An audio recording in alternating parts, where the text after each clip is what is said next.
I found out that he'd beaten her with dumbbells. I found out that he'd put a knife up against her throat. He was going to do it to her.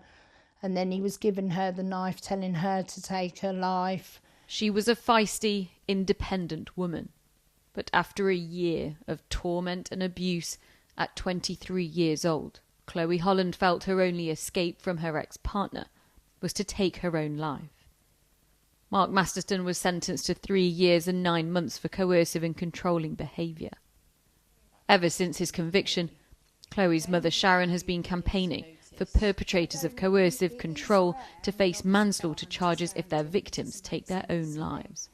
Prosecutions and convictions around this type of crime are relatively rare across the UK. Yeah. How does that make you feel when you're talking to families so often? They're all saying the same thing, that they're not getting the charge. If they get the charge and it goes to court, their perpetrators are either walking free or getting ridiculous sentencing, and they have no faith in the system anymore.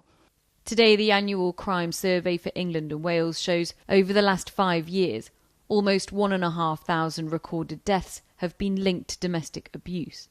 Of those, 553 were suicides. And for the first time, a case of suicide where both the victim and suspect are under 18 has been recorded.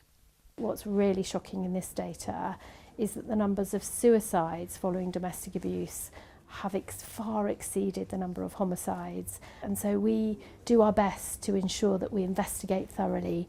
And where we have found evidence that we believe meets the threshold for prosecution and the CPS support that, we are pursuing those cases. And we are seeing more cases meeting that threshold and pursuing more prosecutions. Understanding how vulnerable victims are is a key focus of training at grassroots suicide prevention. There is a huge link between domestic abuse and suicide and attempts. The charity is teaching volunteers how to support those who feel they have no one. We absolutely need a national task force, a whole system approach. So we need to see mandatory training on suicide prevention and domestic abuse. Chloe's family now know how much she endured. A woman who couldn't be saved, but whose legacy might mean others can be. Sangeeta Lal, News at 10, Portsmouth.